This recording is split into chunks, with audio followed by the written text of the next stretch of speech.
Hey everyone, welcome back to Poplar Preparedness. We got some news coming out of the UK. Basically, we're seeing the farmers really pushing back against the UK government and the UK country's just lack of urgency when dealing with the food crisis that's happening. So the National Farmers Union, which is the NFU over there, their president delivered a stark warning.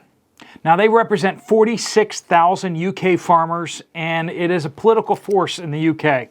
So we're going to jump into kind of what 5 action steps the president of the NFU basically said, government, get off your butt. You need to fix these things, and you need to fix them now, or else we're going to have a food crisis like you haven't seen in a very long time. Now, this video is brought to you by Genesis Gold. Jonathan and his team over there do a fantastic job helping people who are locked into IRAs, locked into 401ks. If you can't pull that money out for tax purposes, the question is do you want to get them out of stocks and bonds into something physical like silver or gold? Obviously, silver and gold in your hand is the best thing to do, but if it's locked in those tax havens, you're going to need to move it into something that is IRA approved. So Jonathan can talk to you about what options you have without actually getting hit with all this taxes. You can find their contact information down in the description down below, and they can give you a lot of great information. So what 5 points does the NFU and their president basically saying to the UK government? Let's walk through them, shall we? First thing is that they are saying that they need to declare an exceptional market conditions declaration. I'm not familiar with all the ins and outs of the law there in the UK, but apparently this is needed in order to stabilize the egg producers. So not to stabilize prices, but to stabilize egg producers. Make sure that it's worth the while for egg farmers to continue to make eggs. So making sure that the profits are flowing to them and that they are able to stay in business. Because right now, there are 4.9 million less hens than there were in 2019 in the UK. So, of course, for those of you out there who aren't familiar as much with the UK, right? You got your Wales, you got your England, you got your Scotland, Northern Ireland, and some other bits and pieces that I don't remember. But across that whole country of the United Kingdom, we're looking at a little over 13% decrease in the number of laying hens compared to 2019. Now, are the people in the UK eating less eggs, or are they just now being forced to import those eggs? Well, they certainly can't import them from the United States because we wash our eggs here. Anyway, so all that to be said is that market conditions are unfavorable and they're rationing eggs. They're running out of eggs on the shelves. You'd think that the UK government would have stepped in by now to be like, we need to secure more eggs one way or another. We need to make sure farmers are farming enough eggs because people want eggs, right?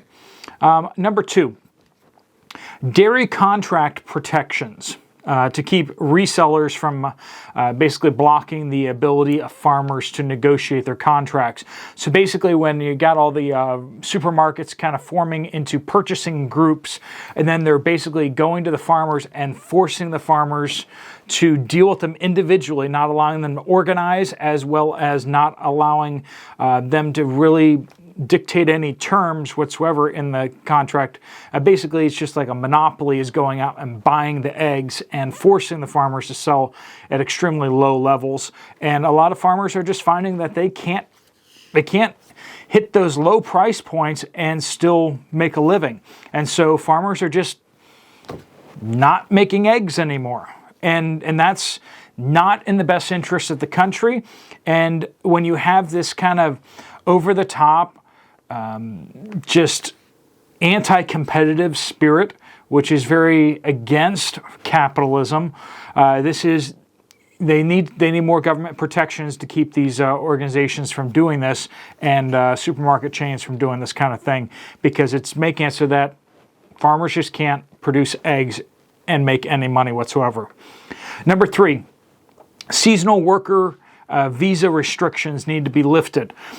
Basically, they have caps right now on how many seasonal workers can come in from out of the country, which is there to protect local people from having foreign labor coming in. But when it comes to seasonal fruit picking and vegetables and that kind of thing, those workers are desperately needed by farmers. And if they can't get that cheap labor, they're going to be forced to stop growing certain crops. And that's really what we're seeing over in the UK.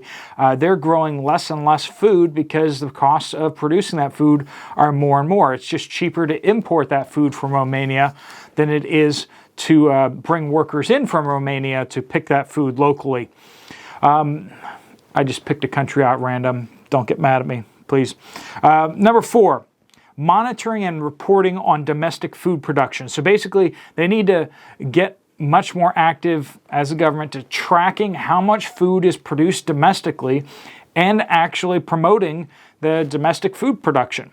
As the president of the NFU basically said that, that food is part of our national security. And it's vitally important that they are producing their own food, and what you want to get better at, you have to measure. And they need to be tracking this much better and actually making sure that that sectors that are falling behind are protected. Tomatoes, since 2019, are down 26% production. Cucumbers are down 18% production since 2019.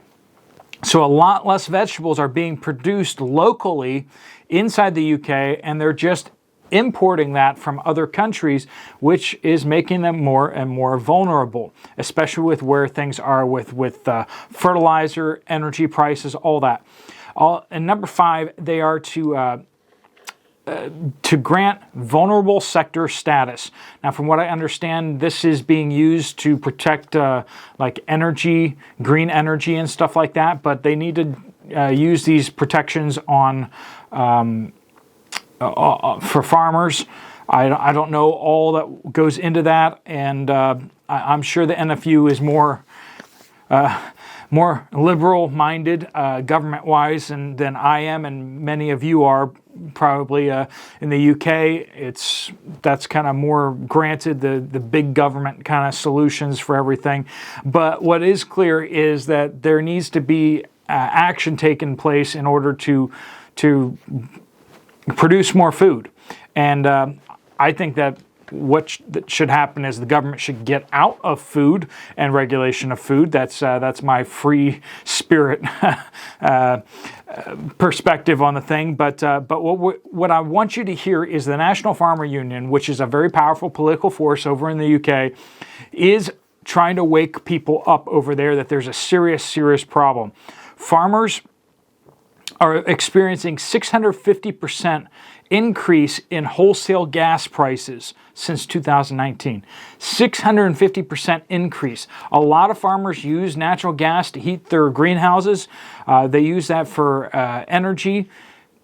They use natural gas a good bit. And fertilizer prices are up 240% in the last several years. So just prices that are hitting the farmers right in the face, and yet they're locked into contracts and they're not able to negotiate directly with wholesalers because of just the way that things are structured over there. There's big issues over there for sure. I think that you and I might disagree with the NFU and whoever about how to address those issues, but what I'm saying is that even in the political realm in the UK, they're starting to wake up to the fact that there is a food crisis that they have on their hands. Enough people are going to the store and not finding eggs that's starting to get people to wake up a little bit. People have a hard time saying that there's no food shortages, there's no empty shelves when they went to the store to get eggs and there weren't any. And that's what we're seeing more and more across the UK. We're seeing that around the world, but this egg shortage is starting to wake up more and more people. If we see that spread to more and more products in the absolute sense that it is, because that's what we're seeing in some places. The eggs are just gone. It's not like there's some kind of eggs. In the United States, for the most part, there's still some eggs in most places, different varieties, different kinds, but we're seeing more of an impact on that as well. All right, folks, if you guys have reports that you'd like to share with the rest of us, you can always email me at poplarpreparedness@gmail.com. You can also put things in the comment section. Use the word update in there and some sort of geographical tag. If you're seeing things missing off your shelf, keep giving that information. If you have any insider information inside an industry about things that are missing or big issues that you see, you can email it directly to me. I will protect your identity. You don't have to worry about that. But thanks so much for watching. If you like this video, you might want to check out this other video from me here. Otherwise, I'll see you later. Steve Poplar, out.